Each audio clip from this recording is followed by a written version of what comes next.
Hi folks, ladies and gentlemen that is, and welcome to my video vlog of another North Wales road. This road is the I think it's the 568, and it goes from Abergele in North Wales to Llanrwst, which is also in North Wales, down by Battersea Coed.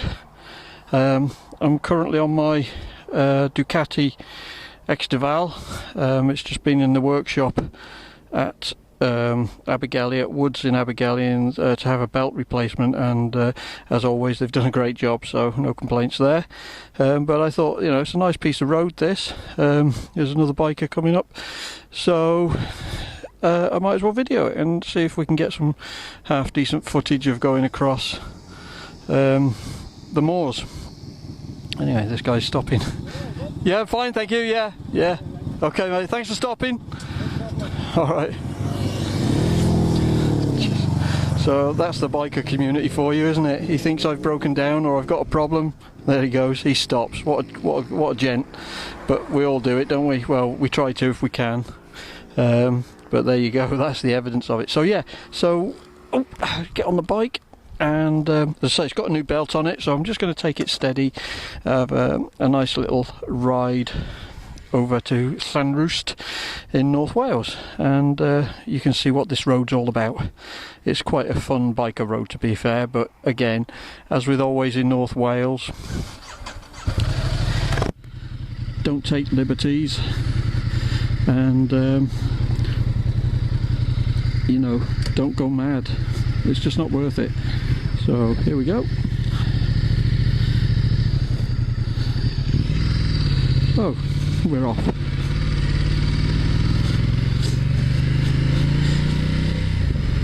So what about the Ducati then? Well, I've got to say, I like my bobber. I love my bobber actually, but I really like this Ducati as well. It's a little bit of a niche bike, I suspect. Really, it doesn't appeal to everybody with the forward controls, but it suits me perfectly, and it's very comfortable. It's very fast. Oh, it's plenty fast enough for me anyway, and it handles really well for a big bike with a big fat tyre on the back. It's actually surprisingly good how it handles. So I make the most of it when I can.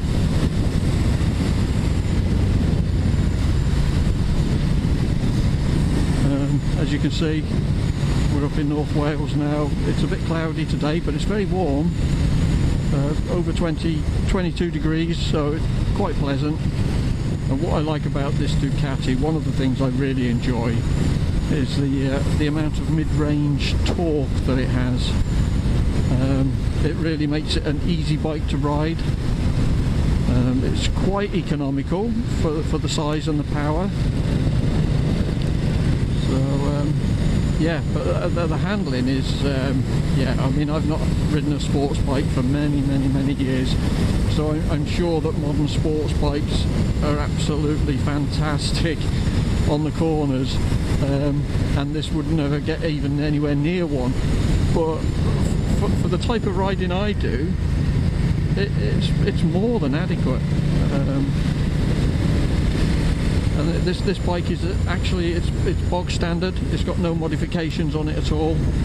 And the reason I had to go to the dealership today to get the drive belt changed was, rather annoyingly, a stone had gone through the belt.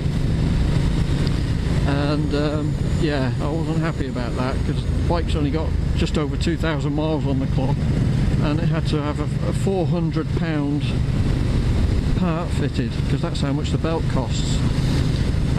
Fair dues for Woods in Abergele. They did look after me. They did treat me well on the labour charges and so on. So I can't complain.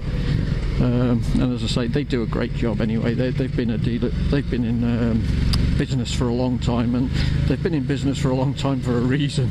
They look after their customers. So you know, you won't get any complaints from me about Woods. They're a great dealership, to be fair. That's my little plug for them anyway, for looking after me. And Yeah, so but annoyingly for Ducati to have designed it in such a way that can happen, I don't think it's particularly clever, to be honest. And I think they do overcharge for their parts. I mean, that belt, it shouldn't be £400. That's just too expensive. A Harley Davidson belt is nowhere near £400. And okay, this is slightly heavier duty, but I mean, at the end of the day, a Harley's producing a lot of torque as well, and they're heavy, so that belt has to put up with a significant...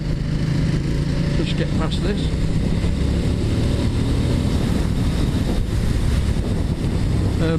That belt has to put up with a significant amount of abuse on a Harley, and I don't suspect this bike abuses it any more than a Harley would, and yet they can do a belt for, you know, £150, less than £200, so I think we're being ripped off there by Ducati.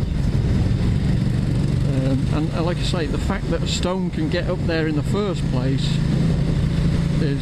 shows me that is poor design of the guards that go around the belt, which I have removed. Popular opinion on the Ducati forums says that if you don't have the belt on, if you don't have the guard on, then a stone can't get caught in there.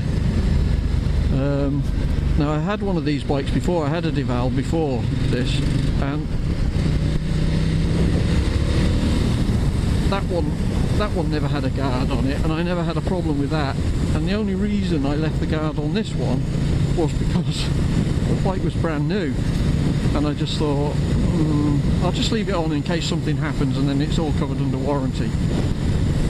Well, obviously damage isn't covered under warranty, so I wished I'd taken the guard off when I first bought the bike, and I didn't, so that was my mistake really. But it's off now, and hopefully I won't have that issue again, because if I do, I suspect I will sell the bike.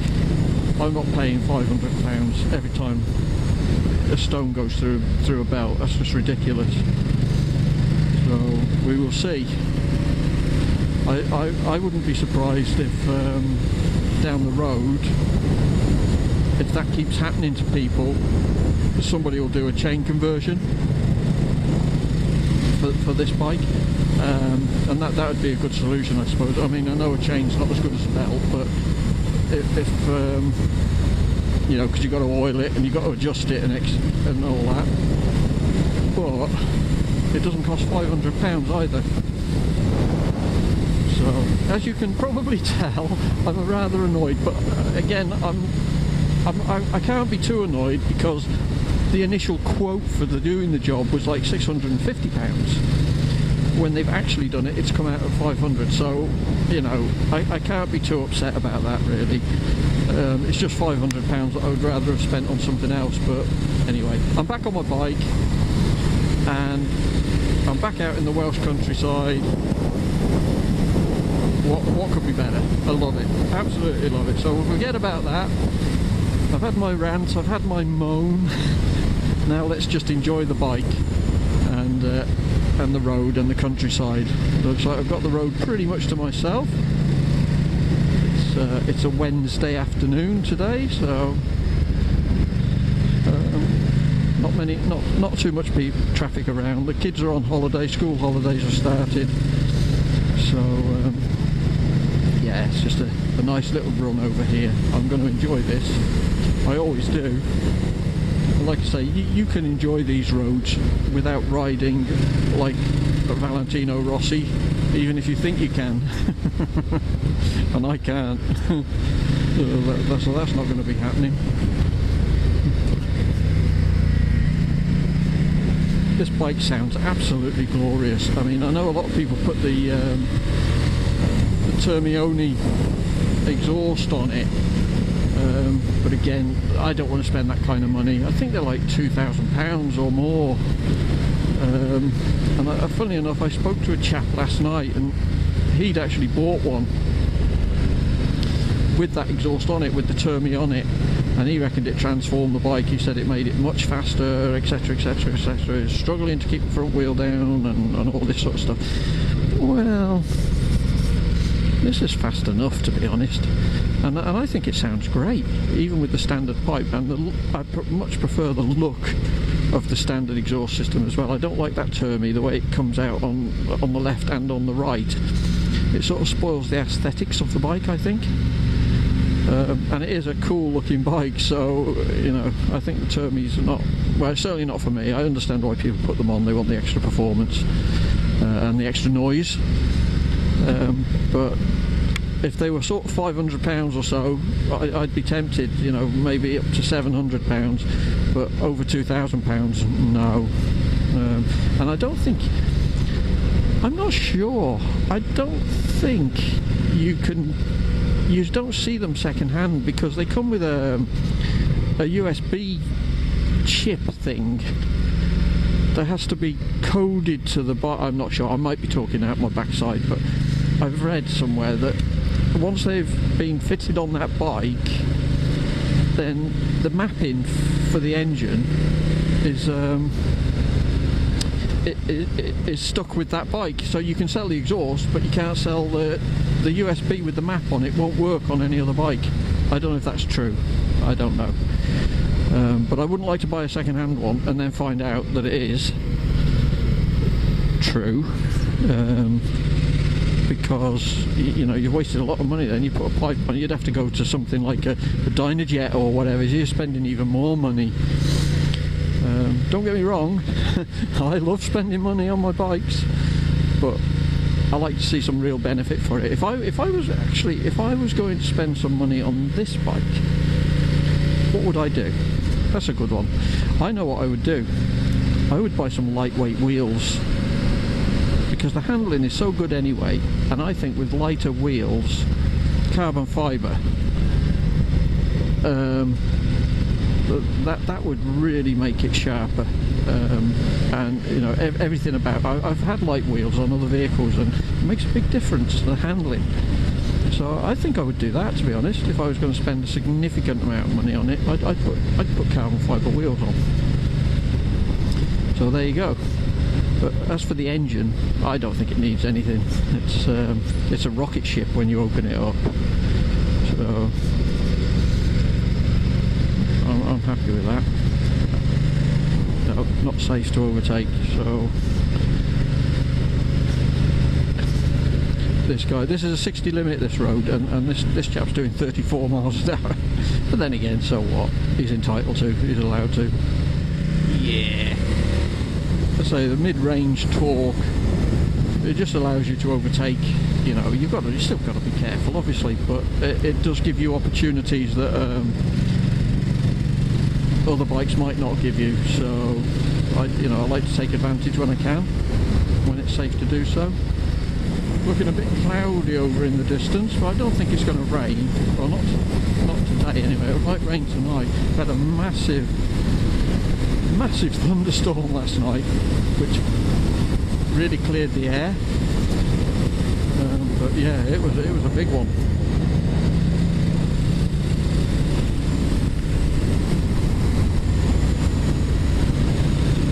I hope the footage you're getting is worth watching.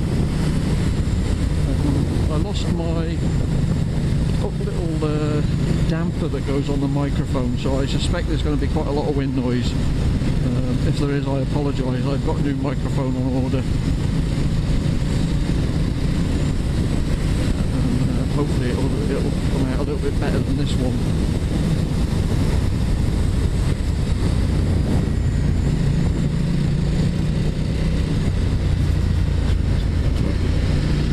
I love that down change, and this exhaust, sometimes if you get it just right, it cackles and pops. It doesn't seem to be doing it today, but it does sometimes. It sounds fantastic.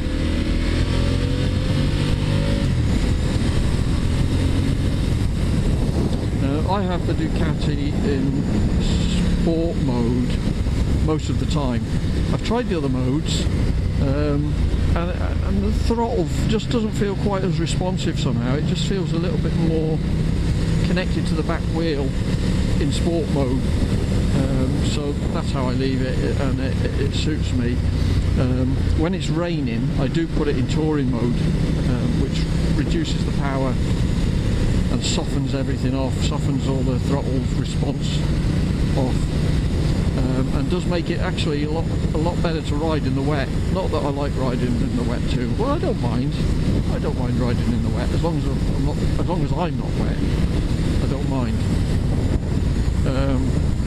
But the bike is better in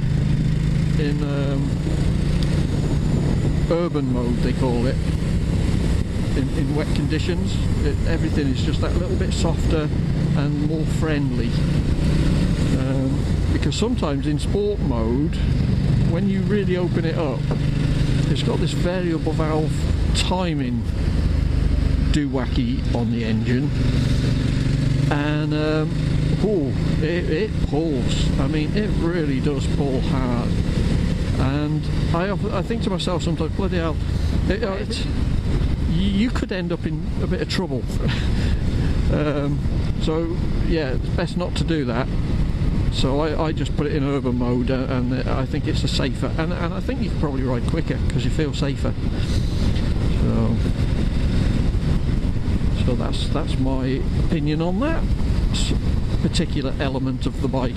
And I don't know if you can see in the distance, hopefully you can see above this car or around this car, that's the Snowdonia National Park, that mountain range in the distance.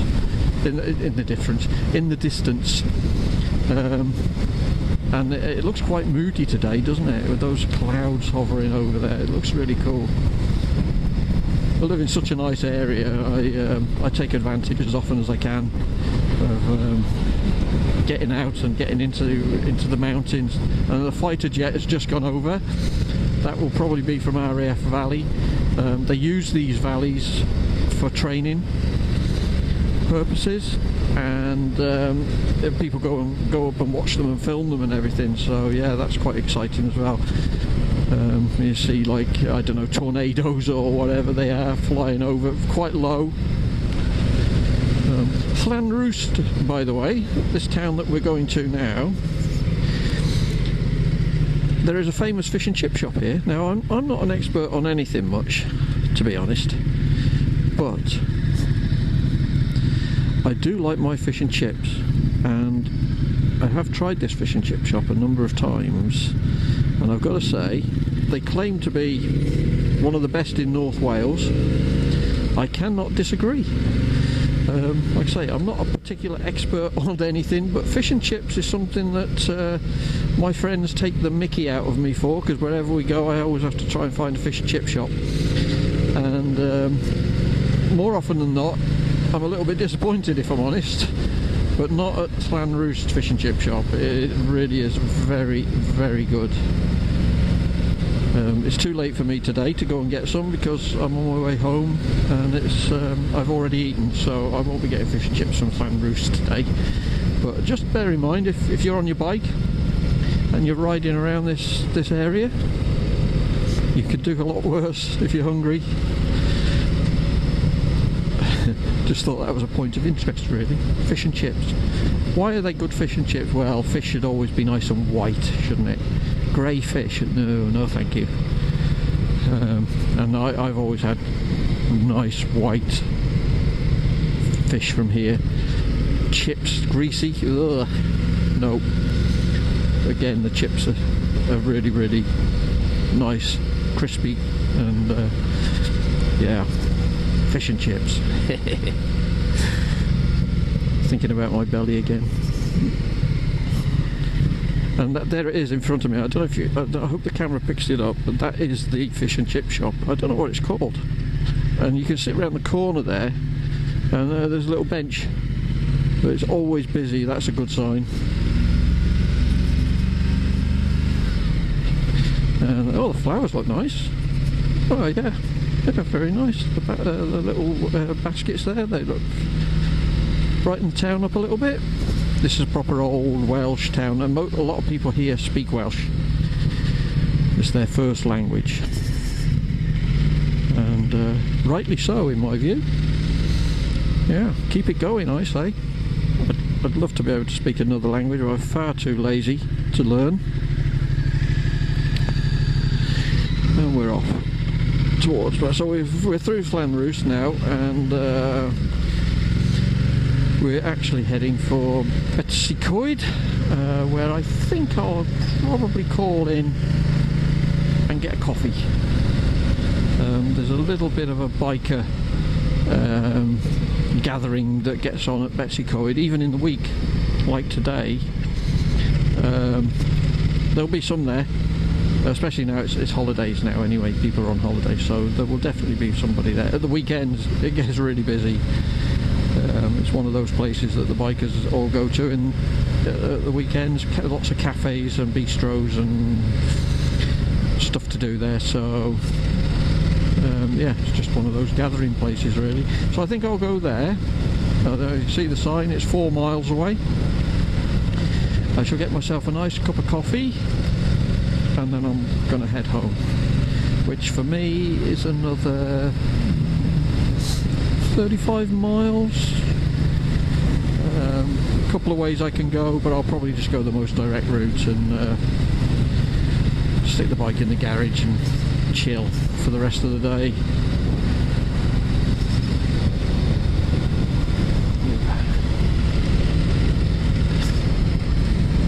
One thing this bike doesn't like, even though it's got a lot of torque, it's not very good in a high gear at low speed, at really low revs. So I'm in fourth now at 30 miles an hour. It's not. It would rather be in third gear, but once it gets up, then it's fine. But you do get a bit of vibration. I think the engine is mounted in the frame solidly, so you do get that little bit of vibration come through. I think it adds character, and I don't dislike it. I actually do like it. But sometimes I'm conscious of, you know, just going a little bit too slow in a high gear, and I forget. My Triumph is the opposite really. You can go as slow as you want. It just pulls. But that's a completely different kettle of fish anyway. But this one, yeah, it needs a few revs on to get the best out of it anyway, and make it a smoother ride. Right, this guy in front's pulling over to the side to let me past, and there's a cyclist up ahead, so I'd rather people didn't do that really in some ways. I think it's very courteous, but that's why I think when you're riding a bike you shouldn't put other road users under pressure really.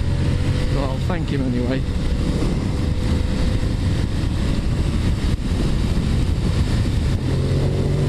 And then gun it. It's got some acceleration, this bike, enough to get you into trouble.